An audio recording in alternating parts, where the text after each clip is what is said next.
Okay,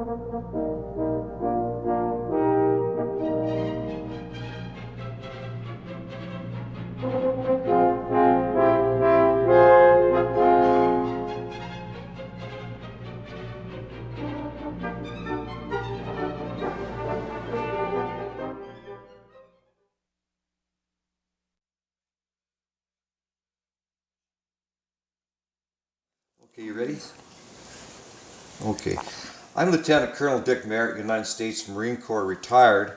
We're interviewing Command Sergeant Major William R. Brown, United States Army, here in Grand Junction, Colorado. Sergeant Major Brown was born on 5 October 1922. He just had a birthday. Happy birthday. Thank you. Just 5 days ago.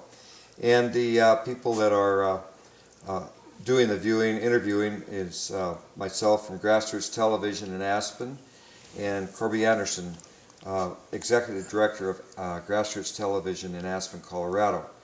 We are working with the Veterans History Project in association with the Library of Congress, and also concurrently filming for the 10th Mountain Division historical branch here today. So I'll start right off, and Sergeant Major, just talk about the wars and the branch of service that you were in, that you served with.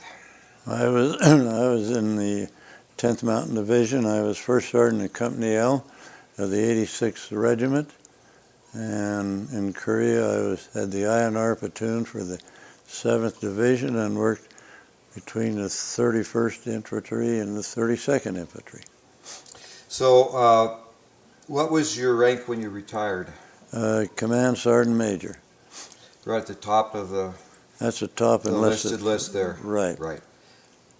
That's... Probably I made a mistake when I could have got a battlefield commission. And you mentioned that you served in Europe in World War II and in Korea, and then a number of stateside, among them being at Dartmouth University, Dartmouth College, after the Korean conflict. And we'll get into that a little later. And also at Dartmouth and up in Alaska. I guess we weren't a state then, was it?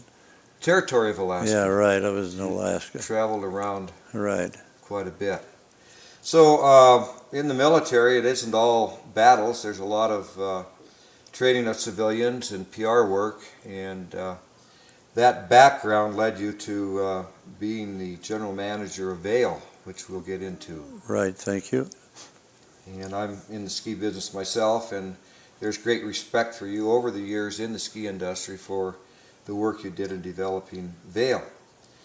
When you came into the Army, were you drafted or did you enlist? Oh no, I was enlisted because I think that's about the time you'd get a U.S. in front of your name, and I wanted an R.A.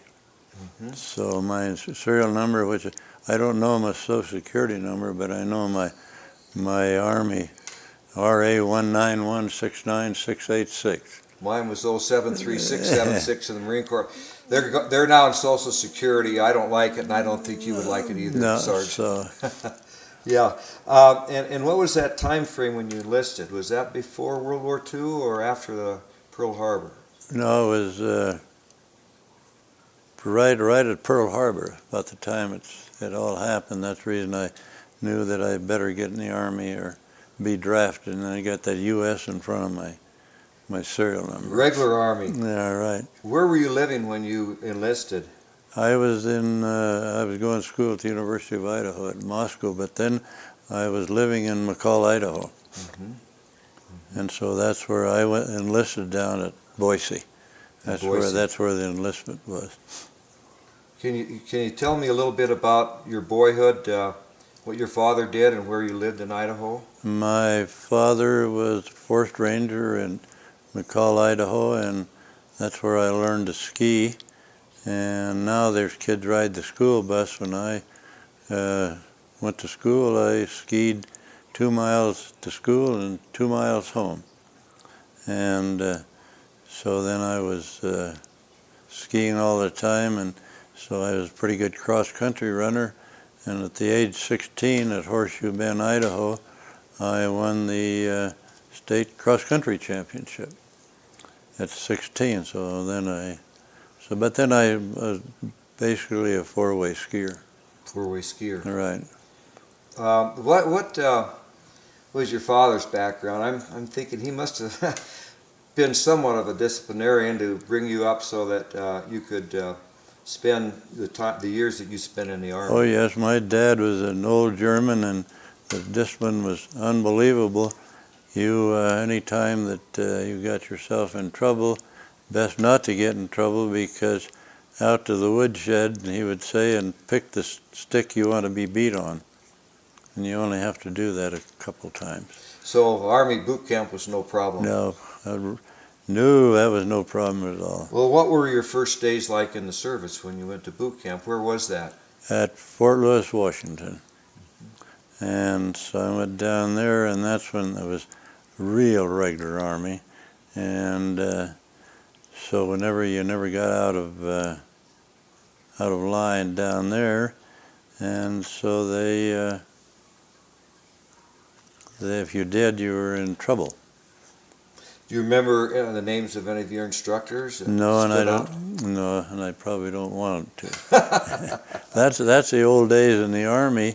I don't know about the Marines, where they had pure lemon extract and vanilla, which was alcohol, and when you went on KP, which all the enlistees were doing, you'd get in the kitchen at 3 o'clock in the morning, and they'd be half loaded on the vanilla extract and lemon. Maybe they did that in Marines. I don't know. Well, I've heard some stories from a friend of mine that was in Tinian.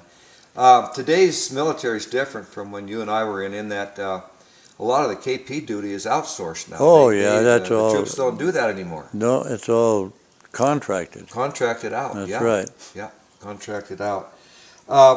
Did you have any problem getting through the boot camp, either physically or mentally?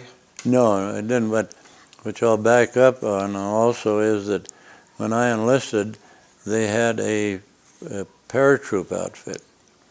Maybe a lot of people don't realize they had a paraski unit that was stationed in Fort Douglas, Utah. And so I enlisted to get my jump training in the paratroops, because I wanted to go on that, because it was $50 more a month. Jump pay. Jump pay, that's right. And so I took some basic training at Toccoa, Georgia, in troop training. Is that where Fort Benning is today? No, this was out 90 miles from Fort Benning. 90 miles from Benning. 90 miles from Fort Benning. Mm-hmm. Mm-hmm. Well, I grew up right near Mount Rainier, near Fort Lewis, in World War II. In my hometown, we had some of the 10th Mountain training up there at Ranger Creek and Cayuse Pass. That was that regiment up there at Mount Rainier. Right. I think in the 4th Infantry was stationed. They were they got recruits out of the 4th Infantry, which was at Fort Lewis, Washington also. Mm-hmm. The 87th was formed at Fort Lewis, Washington, right. Right. I know Fritz Benedict from Aspen was up there at Mount Rainier in that regiment. Right. Yeah. After, of course, you mentioned serving in World War II and Korea. Where did you go when you were in Italy with the 10th Mountain Division? Well, we landed at what is it, Piazza, right, or whatever it is, and we went up through Rome, and then we went all up through that area there, and went on through to Italy and through Belvedere and Riva Ridge and Po Valley and on into the Austrian border. Well, just this last week, the Ken Burns on PBS presented The War, and I saw a lot of the footage on Riva Ridge and the night climb up there. Right, G Company made that. We were in reserve. 86th Regiment was in reserve. Reserve, right. There, yeah. There was another deployment to Kiska in the Aleutians. Ralph Ball was up there. Right. And they came back, and then they went to Italy afterwards. Right. Well, they came back to Camp Hale was started. And the 87th, when they came back from Kiska, we went up to the 87th. It was at Camp Hale. And when I went to Camp Hale, that's when they were forming the 86th Regiment, the 3 regiments. And the next one was formed was the 86th. And when I got there, I got into Denver and going to Pando, Colorado, and the MPs at Denver didn't know where Pando, Colorado was. And I stayed one night or 2 nights, or I can't remember, at the Cosmopolitan Hotel in Denver. And the MPs come down and got me, and I went up to Pando, Colorado, and they had the station guy there, the little shack where he reported in, and that was probably the meanest radio or whatever he had operating the radios, telephones to the MPs. God, he was a mean man, and come down to pick you up down at Camp Hale. So Pando, Colorado, was always a fond memory when the railroad guy there. Was the camp built? Were there buildings there when you arrived? The buildings were there, but they most of them, the 86th was in there, and they were built it, but the 85th and 86th wasn't. In the first night or 2, I slept in the old mule barns until the bureaucracy got through the Corps of Engineers inspecting the barracks so we could get in. And so then I was in the 86th, which at that time was G prime, and I could ski, and in fact I'm myself a very good skier. So they were training up at Cooper Hill. Out of Leadville, and so I was up there teaching skiing, which was Fat City, and we were living up there. But then one day I was called out and said, "You're going back to camp," and I said, "For what?" And they said, "They're forming an NCO academy to train NCOs." And I said, and they said, "You have had ROTC and basic training, so you have been selected."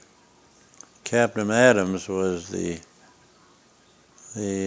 commandant of the NCO school. So I went down to there, and then by that time when I got out of there, they had formed L Company, the 86th. And so I went over there, and from there I went to, they put me in charge of that's when we had a weapons platoon in the company before we went to Camp Swift.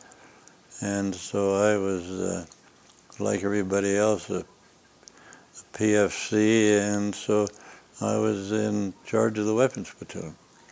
And so then the training we did at Camp Hale, I don't know whether they could do it today or not, because we crawled under barbed wire with live machine guns. Of course, they were blocked, so, and keep your head down, and through barbed wire and mud, and so that was our training up at Camp Hale, plus all the rest of the stuff. Camp Hale was harder than combat. Harder than combat. Well, Ski Cooper or Cooper Hill is still there. It's still there, right. The Army put that toe in there at Cooper Hill, and now they've got other ones, but that was the start of Cooper Hill, and those old barracks were still there. I think they still use those up at... right. Yeah, they don't use them. I think that's a restaurant and all the rest of them, but they didn't tear them down. Mm-hmm. But they did at Camp Hale? Oh yeah, they tore all those buildings down up at Camp Hale. Of course, later on when I came back from overseas and out of the hospitals, they had Mountain Training Center, and then we moved up to Camp Hale. Of course, then we lived in Quonset huts up there, because they tore down the others. Oh, yeah, tore down the others, which was a disaster. Mm-hmm. And we trained. Actually, we trained Marines there too, and Special Forces up at Camp Hill. But that was fond memories up there.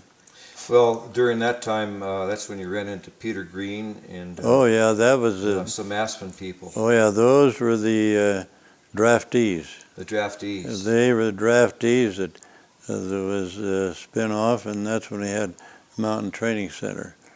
And some of those kids went to Alaska. And they took basic trader. Peter Green was there, and Charlie Patterson, and I hear from a lot of them as of today yet.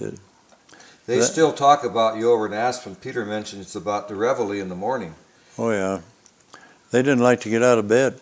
They all like to sleep in the morning. They're used to that civilian life. So you go in and turn over their beds, dump their foot lockers upside down. And then that was duty for the weekend. That sounds like the Marine Corps. Oh yeah, so they soon learned you can't do that anymore. Right. Well, let's get back to Italy. What was your assignment in Italy in World War II? Well, I was when I was down at Camp Swift. So back up a little.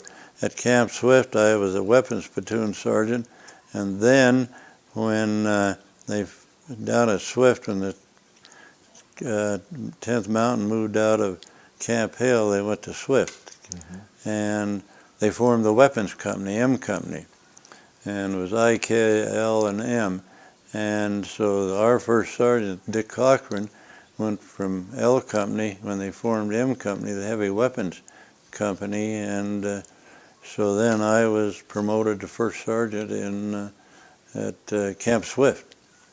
So you haven't been in the Army that long. No, but first sergeant. I know I was very young. In fact, I was the youngest first sergeant in the division at that time, and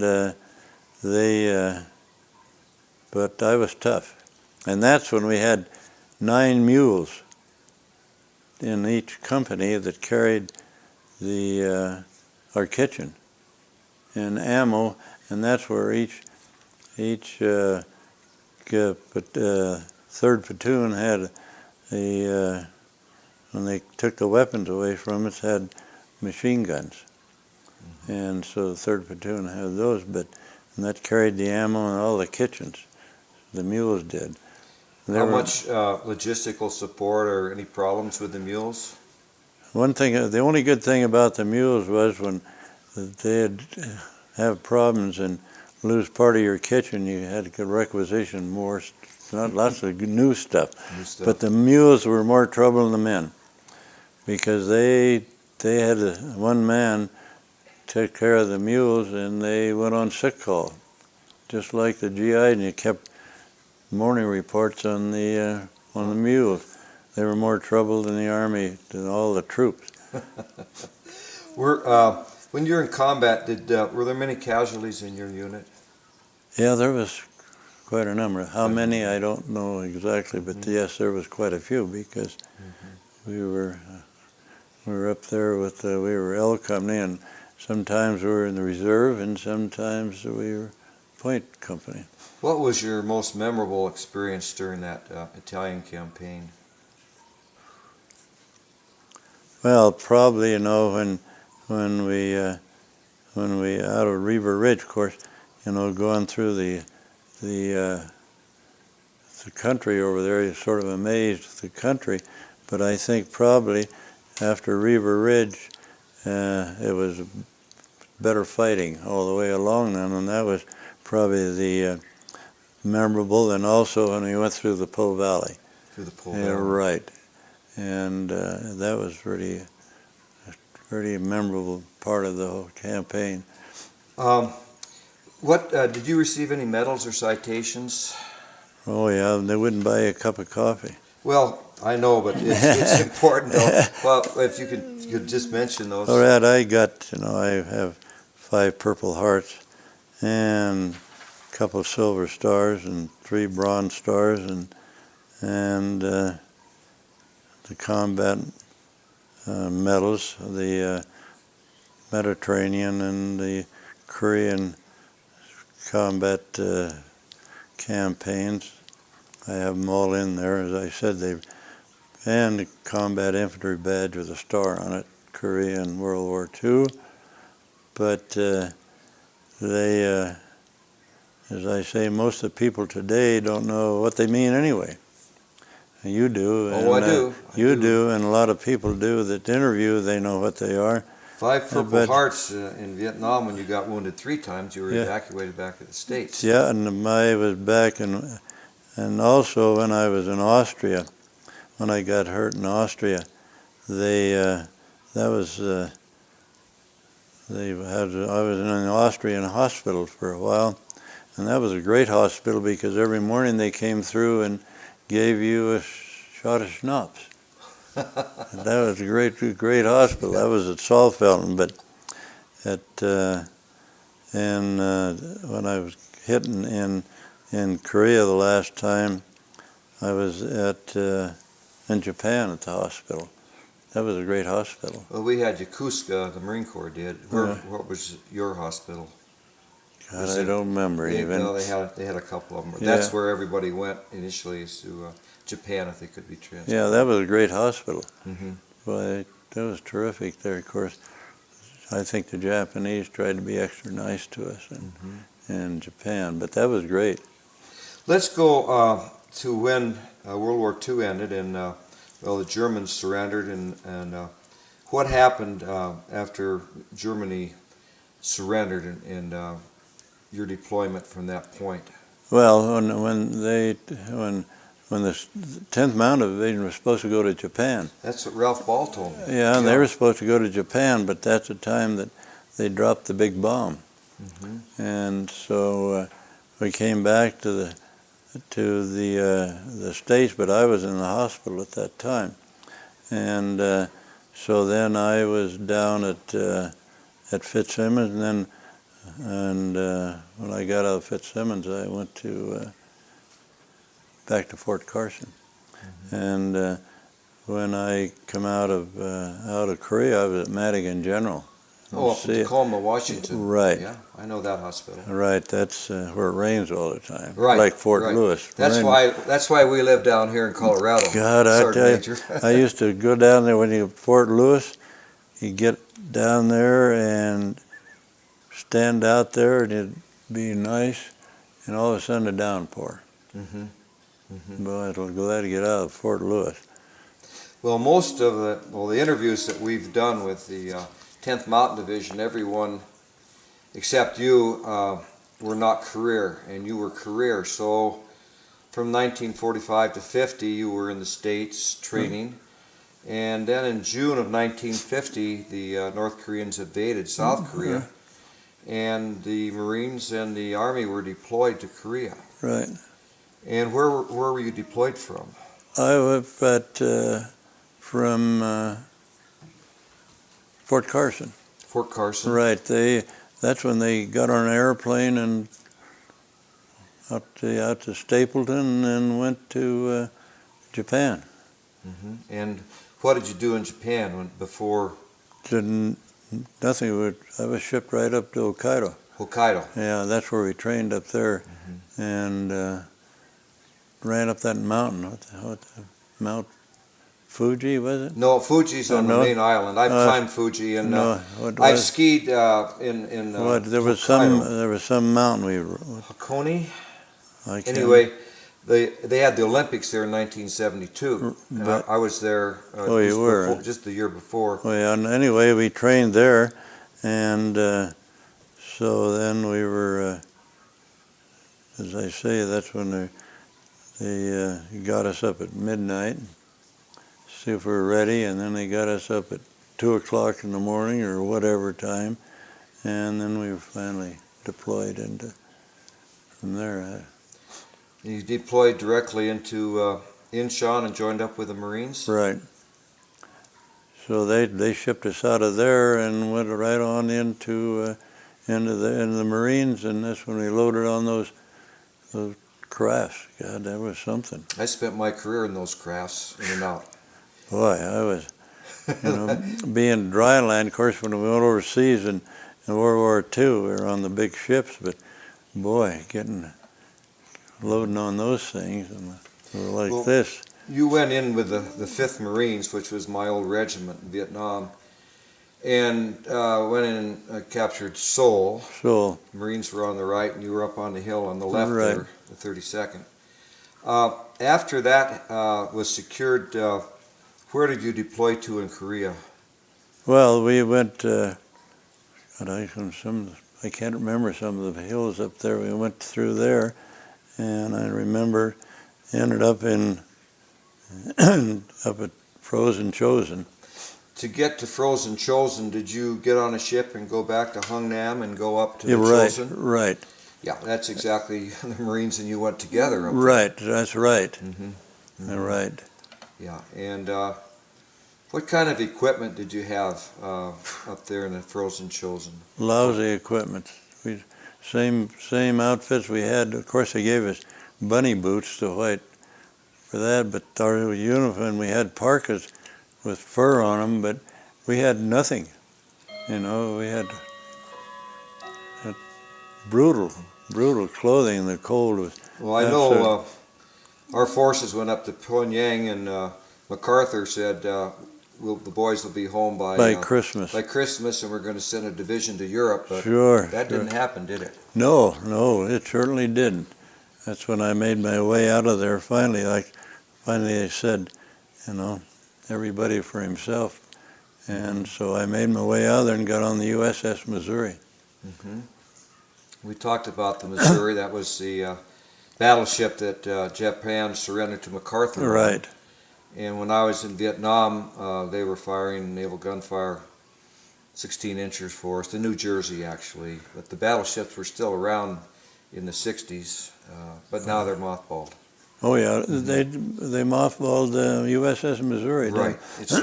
Right. It's in Hawaii now. Right. Yeah, at the Arizona Memorial. Well, let's just then after Korea, you came back to the States, to CONUS, as we call it. Right. And where were you stationed then?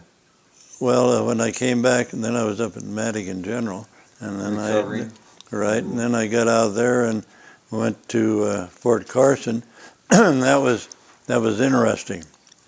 Then, I was shot up so bad, and I wanted to stay in the Army, and I had a choice to go down to stay at Fort Carson and rehab there, or go in the reserves. My choice was to go in the reserves because I wanted to go back in the Army. And so when I went out, stayed in the reserves, and went to McCall, Idaho, and that's when I formed a ski team and junior ski team. Then we formed that's when they had the junior nationals now. Lee Backus and myself formed that. But every month I had to go down to Boise for a physical at the recruiting station. Mm-hmm.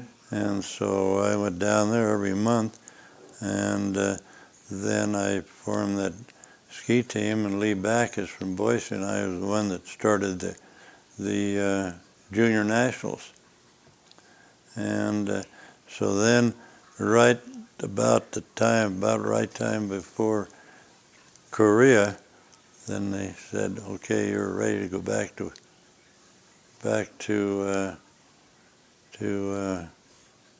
active duty. Mm-hmm. And I said, fine, terrific. So then they sent me from there to Monterey. The language school, or? Well, it was down there, but Sure. then they shipped me from there to Fort Fort Carson. Fort Carson. And then they shipped me overseas. At one point, in what year did you go to Dartmouth College? I went there when I came out of Alaska in 1958. And what were you doing, and why did the Army send you to Dartmouth? Well, the Minnie Dole that started the 10th Mountain Division, Mm-hmm. the PN. And he started the National Ski Patrol too. He started the national. That's where he got the spin-off to start the. And some of the first people in the 10th Mountain Division were out of Dartmouth College, Mm-hmm. and he started that, and so Dartmouth tried to get because they had that famous ski team out of Walter Prager and Dick Durrance, and all those famous skiers were out of Dartmouth, and Minnie Dole wanted to start a mountain training center at Dartmouth College, and I guess I don't know how many years he worked on it, but about the time I was in Alaska and came out of Alaska, that's when they had it set, and that's when they picked me from, and that's when they wanted me to stay. That's about the time they started the Army biathlon team up at Fort Rich, down at so at Anchorage, and they wanted me to stay there, and I said no, I've had enough of Alaska, and so they asked me at there, and they said I was shipped back to Fort Carson again, and I had a flyer that come in, and I call him a flyer to come in, and I could either go to Dartmouth College or the Pentagon, and that's when I called up General Hay, who was a good friend. I knew when I knew him as a major in the Army, he was our 3rd Battalion commander. John Hay was. He retired and lived over at Ridgeway. And I called him up, and that's when he told me, he said, don't go to the fog factory. He said, go to Dartmouth College. That's the best assignment I ever had in the Army. And it got me ready for civilian life and working with those cadets. And we put on rock climbing demonstrations, and it was really a rewarding experience to deal with those cadets. They and the draftees of Peter Green and Charlie Patterson and all those young boys, and to deal with those kids, and then dealing with those ROTC, the mountaineering program at Dartmouth was all volunteer, and you could go into it or you couldn't. And Dartmouth College was probably the last, when they go to summer camp every year down at Fort Devens, or some of the schools go to Fort Bragg, and so they down at Fort Devens, we were down there, and God, Dartmouth was always the bottom rung, and so after this mountaineering program come in, and these cadets, I cut them no slack. We put on rock climbing demonstrations. Those pictures you saw in the garage at the end, those rope tows across the Connecticut River, those bridges, and I set up a rock climbing, and then also a firing range over in Vermont. We set up a firing range where we got live ammo and also machine guns and BARs. I got mortars, but of course I didn't fire those, but they were trained in them, and they knew how to fire when they went to Devens. They were good shots there, and also they knew how to pass the foot locker, and they knew their left foot from their right. And so Dartmouth, through all those cadets that went into there, and they come up, and the East was the top school in the East from bottom. Not that I had any, I had training those kids, and they were so interested in doing it. And also we helped train up at the Dartmouth Outing Club in their facilities. John Rand at the time was the president of Dartmouth, the Outing Club, and that was part of it. And so we joined forces with the Outing Club, and it was fantastic. Those cadets were, you only had to tell them once. Did you get up to Tuckerman's Ravine? Oh yes, yeah. Oh yeah, we was up there in Mount Washington. We went in the Army. They were really great. I had they gave us they had an Army sedan up there in the ROTC, but they gave us another Army sedan and a truck, a big deuce and a half. We could haul people in, and that was a real experience too. I had all this equipment coming in from climbing ropes and all the weapons and different uniforms. I got fatigues for them and boots and a whole ball of wax. And so I was in there taking all this stuff down and putting it in. And I said, and so Mr. Poor was a property custodian. And he said, property manager it was. And he said, you're not supposed to be cleaning all this equipment up in here and cleaning this mess up.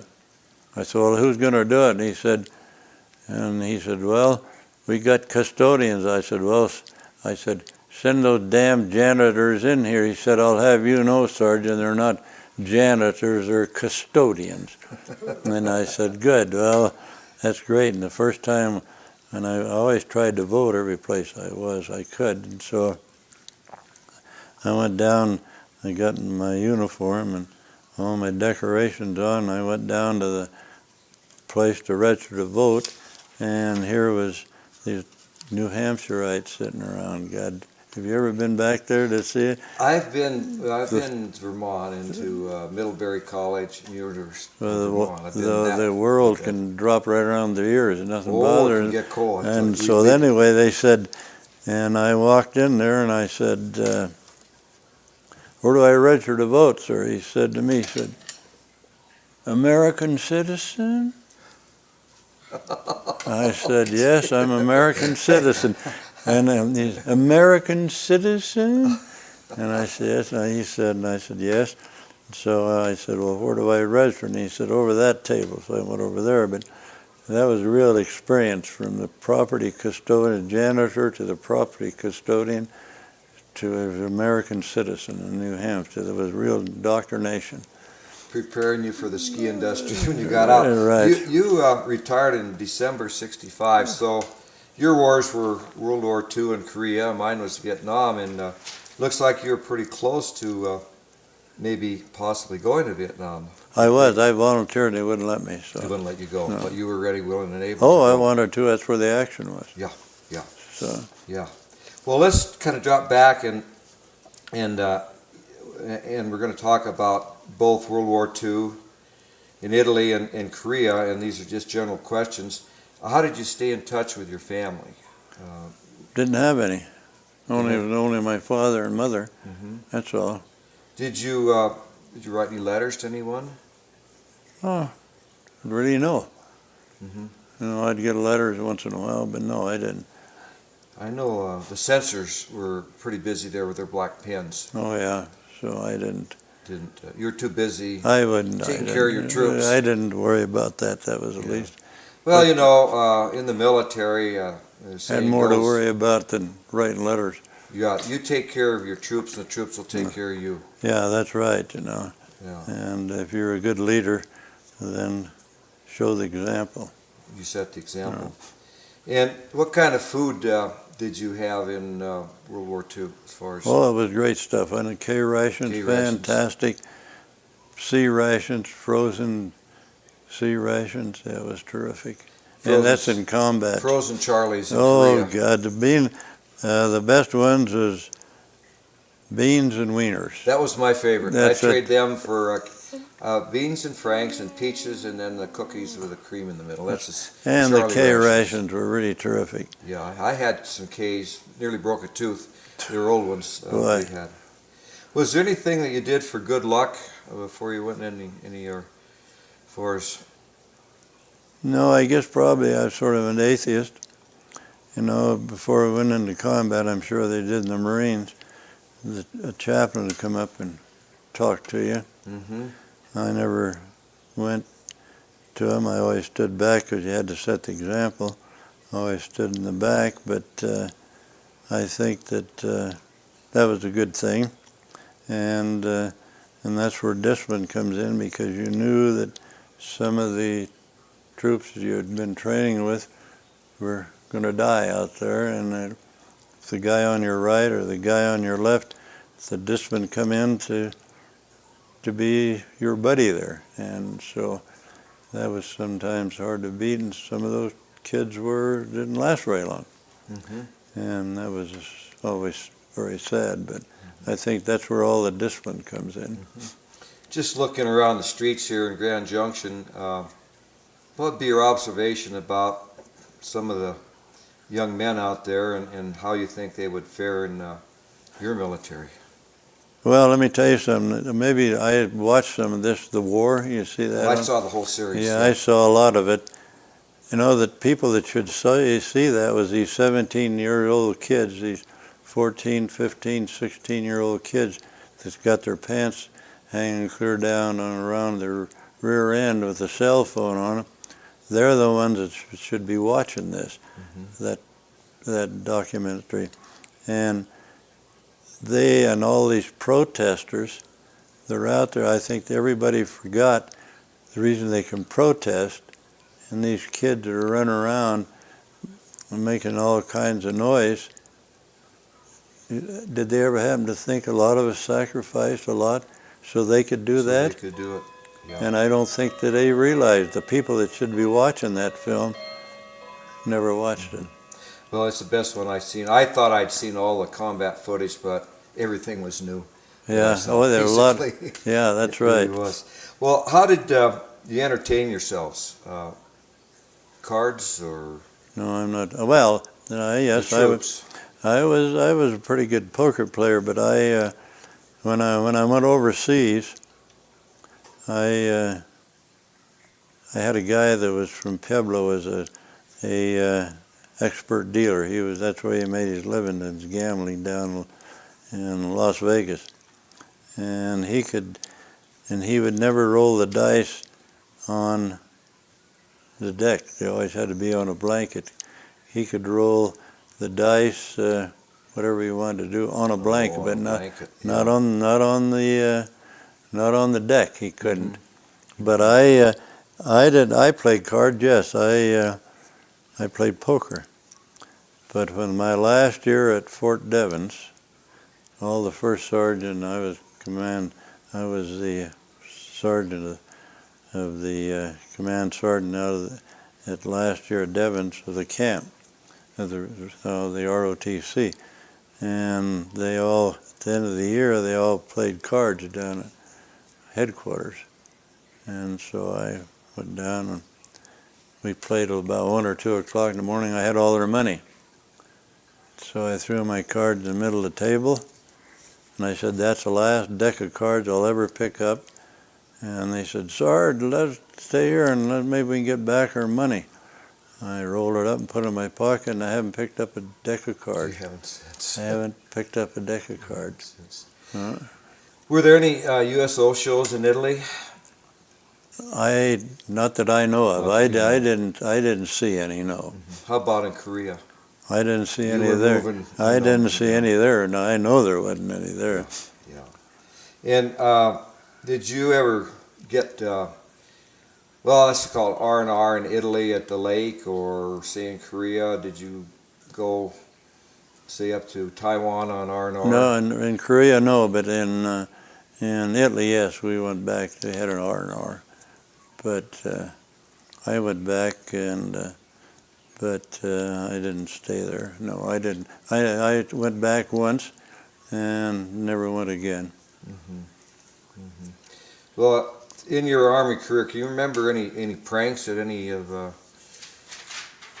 troops played, or anybody played on you? Yeah, there's a lot of them. Yeah, a lot of them played on me. Yeah, right. But I don't. They had always a name for me, naturally, and they called me Foghorn. Foghorn? Yeah, Foghorn Brown. That's in probably some of those articles up there. But yeah, they like to, when I finally got some rank, which was early and had room. Once in a while the room was unlocked and they would go in there, yes, and they would give me some of their own treatment. Well, I know in the Marine Corps and being an officer, I know the troops always had names for the seniors, in their outfit. And the names they didn't talk about it, but I would catch a trace of it now and then. The names they call me is not fit to be heard right here. Did you keep a personal diary? No, No? never. Too busy No, leading? I didn't have time for that. Yeah. Well, I've got a photograph here. I'd like to take a look at this one here. Can you tell us a little bit about this photo here? Right, that was taken in Saalfelden, Austria. In Austria, yeah. And that's when What year was that? That was training the NATO troops. NATO. Yeah, NATO. They would send us over there, and we would train them up on the glaciers. Mm-hmm. And so that was interesting too, to see all the rest of them. Didn't you have some pretty good R&R spots in Germany in that time, like at Garmisch? Or? Oh yeah, they had. Oh yeah, there was some great. That was interesting when it was in Austria. When our headquarters was back at Saalfelden in Austria, and there we lived in Quonset huts there too, at the Mountain Training Center. It was interesting. All those troops would sit around and they had a chance to go to Berchtesgaden, all those places in Europe, the special service. All they had to do was go up and down and sign up for them. Mm-hmm. And they said, I'd say, you guys, what are you doing this weekend? Sarge, there's nothing to do. God, can you hear them sitting on their foot lockers saying that? And I said, go down to special service and sign up, go to Berchtesgaden, go skiing, go to all these ski areas. They had all those ski areas in Austria. And Europe, that's where I went all the time, because that's where I got some ideas. I was going to, if I ever had a chance to build a ski area, I'd make wide runs rather than toboggan chutes. That's the way they have in the East. And back in Europe, God, they had those narrow trails, concrete, pure ice. Well, I've been on leave in Garmisch. Oh yeah, that's a great place. Pitkin, and in 1994 we took our high school hockey team from Aspen to Garmisch, which is a sister city. We played hockey there, and I had, around in the middle 50s, friends that were on the ski patrol. Now these are Army guys. Yeah, right. And they were on the ski patrol at the Zug's pits there. Oh yeah, right. And the only time they wore the uniform was payday. Every 2 weeks they'd come in and get paid and then go back on the mountain there. So those were pretty good days then, Oh yeah, that's right. I saw John Claude and Stein Eriksson and all those people skiing over in Europe, because they were racing all those courses over in Europe. And so I had a chance. I took that every opportunity I could to go in those ski areas and see how they were built, because I figured if I ever had a chance to work in the ski area when I got out of the Army, I wanted to get some idea. We're leading up to Vail. That's right, and that's when I leading up to Vail. That's when I, back in the East in New England, they just cut the trees off and left the stumps and all the rest of it, and up to Vail, I'm the one that started that, and got all tried of trouble at first on it. We didn't cut the trees. I took the big iron, 3 or 4 cats, and cut a swath down, and then dig big holes and trenches and push all the trees in it. We cut all this, and so you had smooth courses and all the rocks, and then take all the side hill out of it with the cats. And so in the first meeting I went to, in fact, people from Aspen came over there. It was back in Waterville, New Hampshire, and where Tommy Cochran was, and God, they'd never heard of anything like it, like Shivers up at Winter Park and all the rest of them. And so Peter said, when you come back to Vail, that's when I started building Gold Peak. And I cut a big trench up there and pushed all. Have you been up to Vail? Oh yeah. Gold Peak up there. That's where the first one I did up there, and they dug a big trench and lined up 3 TD-25s at that time, and now they used, and then the later years used all the 8s and 9s, and lined 3 or 4 of them up, and go down and push everything in, and then have one cat come by and level it up, and then we seed and strawed the whole thing and had grass. But today you wouldn't be able to do that. The environmental thing. I was the risk manager at Aspen Highlands, and I'd go over to Vail because you were way ahead of us. I worked with Lloyd's of London. Oh, yeah. And we took a lot of ideas back over to Aspen Right. from you, and we shared them. Oh, you yeah. know, in the industry, we shared them. And so they, that's when all the rest of them started doing that also, because, you know, in the, and now the snowmaking, you know, I put the snowmaking at Gold Peak, and then I mowed all the grass in the summertime, so you had smooth slopes, wide slopes, because I had a patrolman, Chan Whaling, who was a Colorado School of Mines graduate, and he figured one skier pushed 2,000 pounds of snow a day, a ton of snow a day, and they put it all out in the trees.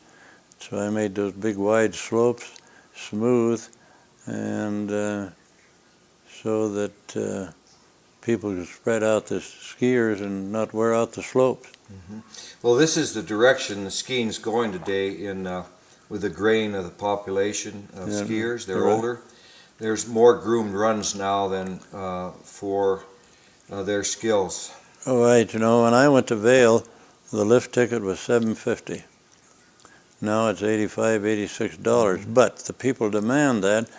But also, like for instance, like up at Powderhorn, they raised the lift ticket to $45, and that $5 went to the insurance companies. You know, the people, and then the people, you know, the cats used to be $7,000, $8,000, and now they're $350,000. And you used to be able to put a lift in for $1 million, but you can't buy the rope for that today. And people demand that. People demand a slope like this floor, and they demand it wide and easy to ski on. And that's when I dug I had them take all the trees out from under far out from the lift lines, and make the trails under the lift lines. People like to be seen under the lift lines. Oh, yeah. And so I did all that.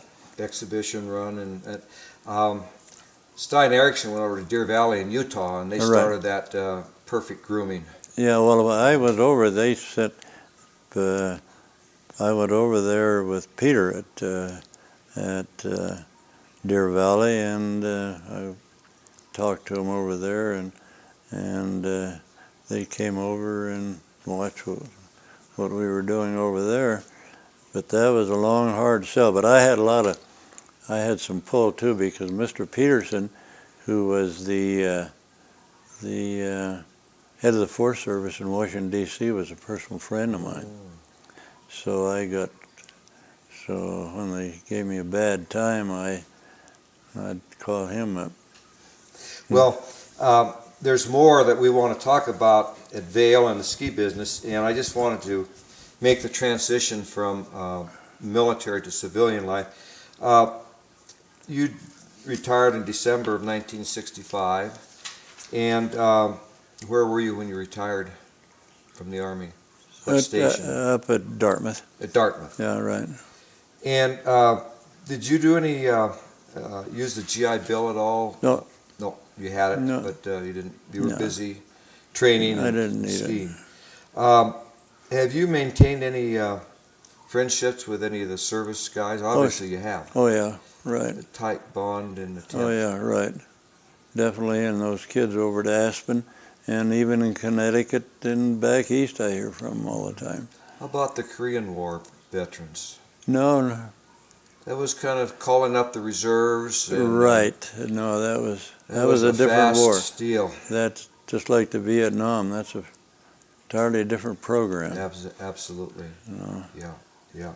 Do you belong to any veterans organizations? Well, they harassed me to the point I joined the American Legion and the VFW, but God, they give me phone calls and letters, so it was easier to join them, and fight them. There you go. So anyway, the question here is that we're going to go into the ski business. Is that, do you feel that the military prepared you for what you did in civilian life? Did you think that people that serve in the military are maybe a little different from those who didn't? Oh yeah, that's what, up at Vail, they were, that was a roustabout group when I got in there. The trail crew was supposed to be, they were supposed to be packers and so on and so forth. When I got there, you couldn't find them. And then also they had the ticket packers. God, that was that was a fire call outfit. And they'd come in, and they were under the trail crew, and you couldn't find them. And they'd come in the morning and give 2 tickets to going up and packing the runs. And then they'd go out to the covered bridge store and sell them for $5. And then they had an armband. They could ski free for the next day. And I said, now, I'm not very smart, but now we could hire more patrolmen for what those ticket packers are selling our tickets. So I got rid of them. So then, so that was bad. And so then the next thing, trail crew, I couldn't find them most of the time. And I found out 2 of them, the guy was in charge and his assistant, when they turned the ticket packers loose, they went down to Gorsuch and scraped skis. Got paid 2 ways. So then Dick Houseman, who was, I'm sure you heard of him, he was a very good friend of mine later, but he had big money in Vail, and he was a fantastic guy. But he called up Peter, and he said, this sergeant you brought in here is breaking down the morale of all the employees, and he's firing them. Peter said, don't worry about it, it'll all come out. And so that was that era. And so then I got rid of all the ticket packers, and then I got rid of those trail crew guys. So the next thing I was going to work on is the NSPS. I was just going to ask that question, the relationship between the pros and the so then I got up there, national. And God, they had to talk about a fat city. They got season passes for they and their families. They got their food half price on the mountain. We furnished them lodging. And I said, now wait a minute. Why can't we? Now, as I said, not very smart, but this is costing the company a lot of money. Mm-hmm. So I went down to the finance wizards and the bean counters, and I said, now, let me get rid of all those people, and let's hire 3 or 4 more patrolmen. And he said, well, so we commenced. And that was a real Donnybrook, because a lot of those NSPS were lawyers, mm-hmm. and freeloaders and professional. And we had Holmes, Robertson, Owens was the law firm we used. Man, I spent a lot of time down there in that law firm with those guys. Well, that sounds similar to my experiences at Highland, where I was the risk manager and safety and ran the patrol, and we had volunteer patrol. And we had problems with workmen's compensation because they weren't being paid, and we did away with it finally, and then went the patrol route, the pro route. Oh yeah, you had to, there you got control of them. Yeah. And then I put a time clock in. That was sort of a disaster for them. Mm-hmm. So I could find out when they come and when they left. I'm hearing a military structure here. I mean, it's not. Hey, they're getting paid for a day. Let's put a day's work in. That's right, and don't steal from the company. And they wore their uniforms at night. They were parkas, and in the ski school, they wore their parkas at night. And I said, now this is crazy. How can you keep them clean all day slopping around the bar? So I cut out that. Yeah. Well, let me ask you a question. When you were in the management, were you out on the mountain on your skis? Every day. Every day. Every day. Had a black book, and every foreman, every person that worked for me, foremans and managers had a black book. And they better write on it too. Well, I saw a number of your skiing trophies in the military and around, so that's one thing in being in ski management is to set the example and to be a good skier and be on top of it. Right. I've heard rumors over at Aspen Highlands you had your radio going 24/7. I had a 2 o'clock in the morning. I had a PBX in the house. In the house. In the house. And I was to work every morning at 4 o'clock because the gondola took all the food up the mountain and loaded onto the cats for the outdoor restaurants. And if that didn't start up to get all that out of there, we were hurting. So I would be there. Loved every day of it because every day was a challenge between building the ski areas and working. I loved every day of it, 80, 90 hours a week. Yeah, well, I'm still in it. I retired 28 years ago, and I'm still in the ski business, teaching now. Oh, yeah, not that's management, good. but teaching skiing. No, I would probably be doing something over there too, or maybe I could have stayed at Vail forever, but it was time to leave. You know, it was like the same way in the Army. It was time to leave. And the same way at Vail, I'm the only one that lasted to that original group. Went through 5 different presidents and ownership, and all the rest of it. And I was lucky or fortunate to stay there for 25 years nearly. And you came from Dartmouth to Vail, Pete Siebert, and who else was there? Bob Parker. Bob Parker. And you knew them from the 10th Mountain Division. Oh, yeah, right. So there's that bond there, and throughout the whole United States, what the ground floor that the 10th Mountain laid for our modern ski business was from the 10th Mountain. Right. All over. I've talked to all kinds of people Right. in ski areas all over the United States. The 10th Mountain That's right. shows up. Oh, yeah, that's good. Many of them are, and they're still there. Yeah. Yeah.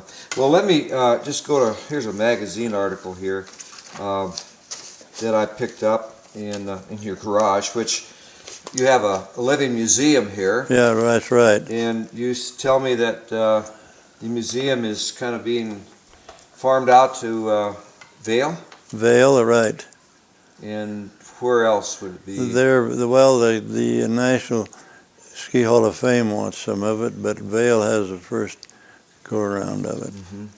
Well, I don't know how much you had before, but you sure got a lot now. Yeah, well, a lot of it's gone. We enjoyed it today. Well, anyway, this magazine article is Rocky Mountain West, December 75, Colorado and the Mountain States, and basically it says here, big man behind the mountain. You can throw that away. Sarge Brown's domain encompasses the ski slopes of Vail and everything the heavens drop on them. Needless to say, he rules it with an old top kicks iron hand. Right.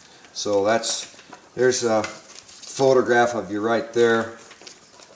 Yeah, that was with a cigar. Yeah, that's what they wanted, a cigar, so I gave them a cigar. Yeah, so because I heard your reputation over at Highlands for years. Right. And I just met you today personally, Right. so I'm real glad to meet up with a legend. Let me ask a question about VIPs and different people that you met and what's associated with, let's say, presidents of the United States. Well, the skiing gave me an opportunity to meet great people. And Mr. Ford was a personal friend of mine since 1969 when he was a congressman out of Michigan and bought his first condo at the lodge. And he was truly a great friend, and I heard from him several times, even when he was president. As you noticed, I was back there and in the White House, and also back there when he took me back there to Bethesda when I was operated on, and he watched it very close, and I appreciated very much. And also I got to know the head man of the Secret Service. Also, I worked with the FBI because all the visiting firemen, I'd go to Denver and get briefed by the FBI several times, and the visiting firemen would come in, and I got acquainted with them, which was really interesting. And of course, the Secret Service, I worked with them all the time, and through Mr. Ford, and when he sent his kids up there which are grown men with families now, and took care of him.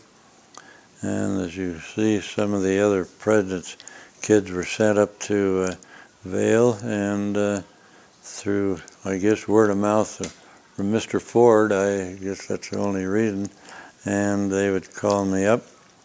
And so I got to talk with several of them, which was a real honor. As you can see, the autographs on some of the pictures. Well, I've been through every room in your house, and there's Ronald Reagan over here with an autograph, and so Jimmy Carter, and so there, and the Michael. first Bush, and on and on and on. So anyway, Michael Reagan, as you see him now on the tube, and hear him on the radio, but it was a real privilege, and I had my foot in the door, and the ski industry gave me that opportunity. Mm-hmm. But you get out of anything what you put in it. That's right. Here's a letter here, if you don't mind. This is from Gerald R. Ford, dated April 22nd, 1989. To you, dear Bill, Betty and I will always be deeply grateful for your many kindnesses and loyal support. You have been a wonderful friend, and we treasure that relationship. Vail Mountain will not be the same without your leadership. All of us who have skied Vail and Beaver Creek while you were in charge know what a great job you did. We thank you. Betty and I wish you the very best on your retirement. You have our admiration and appreciation. Warmest regards, Jerry Ford, with the letterhead here from the President of the United States. Then I'd like to ask you, I seen out in your garage a homologation certificate, which verifies the ski runs, and it seems to me like you've been around the world, international, Europe, and did you ever deal with, let's say, any of the Soviet countries? Oh yes, I dealt with the Russians. When we were bidding for the '89 World Championships, I picked up the Russians because we needed them for boating to get the championships, and they controlled all the bloc countries. And the KGB, this colonel was a full-bird colonel that spoke numerous languages and perfect English. And he had a couple henchmen, as I called them, with him all the time. So I picked them up in Vancouver, and so every place I went, all the different countries, they were there because they were, as you see now, they were paving their way to get Olympics and FIS races, and so he was with all these areas that we were going to, and so then we went to Russia. I was in Moscow, Leningrad, and we had meetings. When you go to a meeting in Moscow, you go down the room, they lock the door behind you.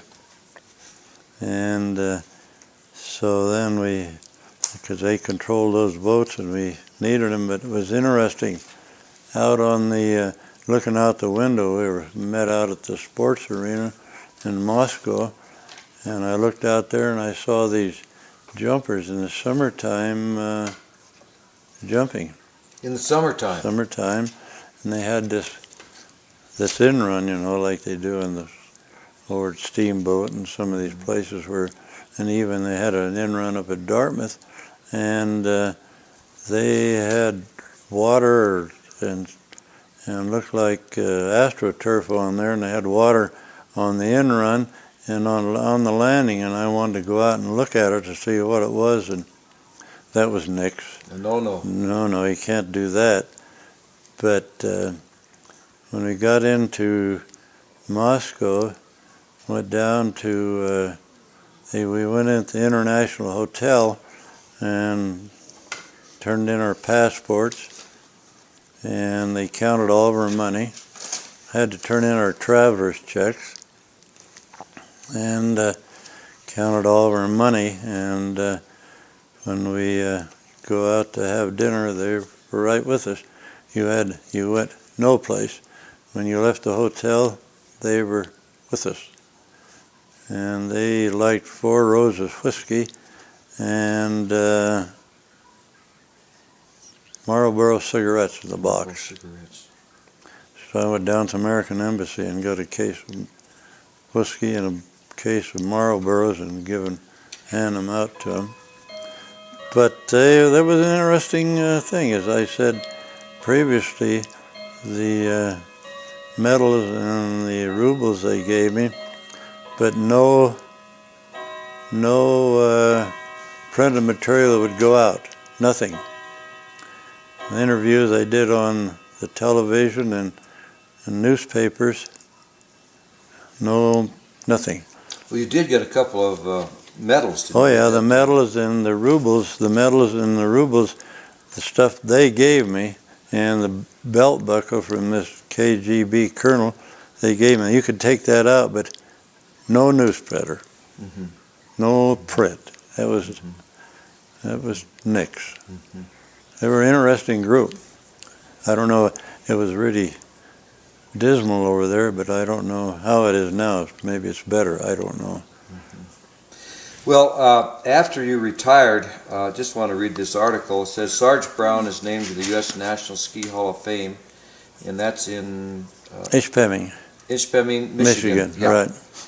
Bill Sarge Brown, who over a course of 20 years helped shape Vail Mountain into one of the finest ski areas in the United States, and has been voted into the United States National Ski Hall of Fame. Congratulations on that. Thank you. Did you go back to Ishpeming? I went back when they dedicated the new Ski Hall of Fame, and I was back there, yes. And they have a real nice new building. Before they they had a makeshift building, but all the donations and the beer company gave enough money that now they have a very nice building. Really terrific museum, and it's really nice. That's wonderful. Well, what we're led up to here is what the 10th Mountain Division has done for skiing in this country, and the reason we're here today is to record this story and pass it on to the Library of Congress and through ski towns in ski country, and to let the youth know that are coming on what you as the 10th Mountain Division did. In working for Fritz Benedict, he started the 10th Mountain hut system. Right. And that's being used by many people today. And I think the thing that's important is that through your Blizzard newsletter and through your... That's Pravda, I call it. You call that Pravda? No, that's a Pravda. Well, I've seen that. It's going to be perpetuated, the history of the 10th Mountain. Karen Woodard, who is here with us today, her father was in the 10th Mountain Division. Right. And she is a descendant. And so there's an organization of young people that are carrying on this tradition here. That's right. And I think that's very, very powerful and very good for the country and the 10th Mountain and for the military. That's right. That's terrific. And also, I think that now, I know, they turned that over to the 10th Mountain Division in Fort Drum, New York. Fort Drum. Right. I just called Fort Drum on Thursday to visit a little bit, and they're light infantry. There are 3 combat infantry brigades. The first one is coming back next week, and the second's Right. going over. So they have the division, and of course they were sent there initially to Fort Drum because of the cold weather, but they're deployed in Yeah, right. in the hot places. Yeah, they're right. So you have to be prepared for all climates Sure. if you're in the military. That's right. Take what they throw at you. That's right, and go for it. Yeah. In closing, Sarge, we want to thank you for your time and allowing us to come into your beautiful home here Right. in Grand Junction. Is there anything you'd like to add that we haven't covered?